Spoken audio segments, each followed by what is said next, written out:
इस दुनिया में कोई भी काम आसान या मुश्किल नहीं होता। यदि आप उस काम को सीखने के लिए तैयार हैं और सीख कर उसे प्रैक्टिस करने के लिए तैयार हैं तो आप कुछ भी कर सकते हैं। Hi guys, I am Prakhar Vajpayee and welcome to all of you in Udaan motivation series.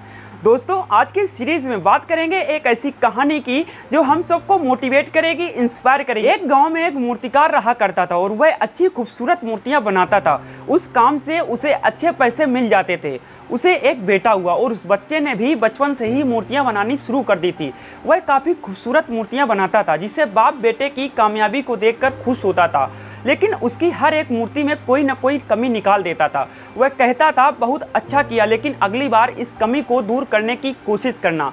बेटा भी कोई शिकायत नहीं करता था। वह बाप की हर सलाह पर, हर बात पर अमल करता था और अपने कार्य को बेहतर करता चला गया, जिससे कि उसकी मूर्तियां बाप की मूर्तियों से अच्छी बनने लगी। और एक ऐसा भी दिन आया जब उसकी मूर्तियों को लोग ज़्यादा पैसा देकर खरीदने लगे, लेकिन बाप ने अब भी शिकायत करना या कमी निकालना बंद नहीं किया था।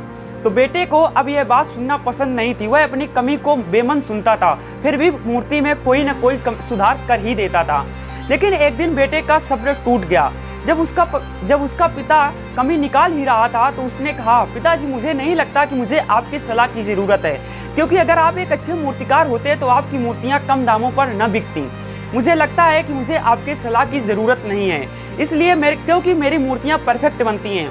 बेटे की ऐसी बात सुनकर पिता चुप हो गया और पिता ने मूर्तियों में कमी निकालना और शिकायत करना या कमियां बताना उसे बंद कर दिया।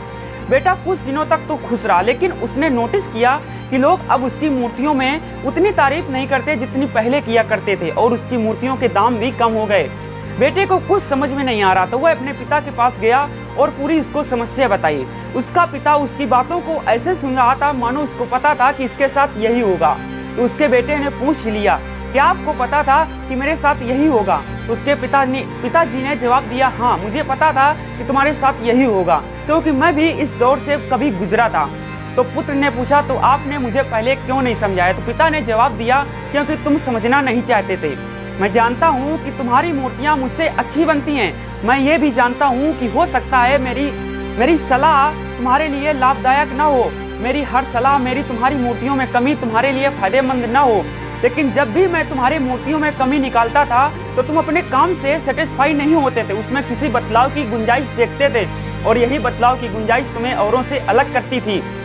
पर जिस दिन तुमने यह सीख लिया, तुमने यह मान लिया कि अब इसमें कोई बदलाव की गुंजाइश नहीं बाकी, जिस दिन तुम अपने काम से सेटिस्फाई हो गए उसी दिन तुम्हारी ग्रोथ रुक गई और तुम्हारे मूर्तियों के दाम भी कम हो गए। बेटा बाप की बात सुनकर थोड़ी देर चुप रहा और फिर बोला, मुझे अब क्या करना चाहिए? तो बाप ने एक लाइन में जवाब दिया, अनसेटिस्फाई होना सीख लो। यह मान लो कि अब भी बदलाव की गुंजाइश बाकी है और यही एक सीख तुम्हें आगे तक ले जाएगी। तो दोस्तों, इस कहानी से एक सीख मिलती है, हम सभी को जीवन में कुछ ना कुछ सीखते रहना चाहिए। और किसी ने क्या खूब कहा है कि जिस दिन तुम सीखना बंद कर देते हो तुम एक मरे हुए व्यक्ति के समान हो। तो दोस्तों, ये थी आज की एक छोटी सी कहानी जो एक हमें लाइफ का लेसन सिखाती है। तो दोस्तों, कैसी लगी कहानी कमेंट करके जरूर बताएं। अगर वीडियो अच्छा लगा हो तो वीडियो को लाइक करें, शेयर करें, और अगर अभी तक चैनल को सब्सक्राइब नहीं किया हो तो प्लीज चैनल को सब्सक्राइब करें, लाइक करें। मिलते हैं नेक्स्ट वीडियो में। जय Hind, Vande Mataram. Demotivation, don't worry, I will motivate you. Please subscribe to our channel and press the bell icon so you never miss the update from our channel.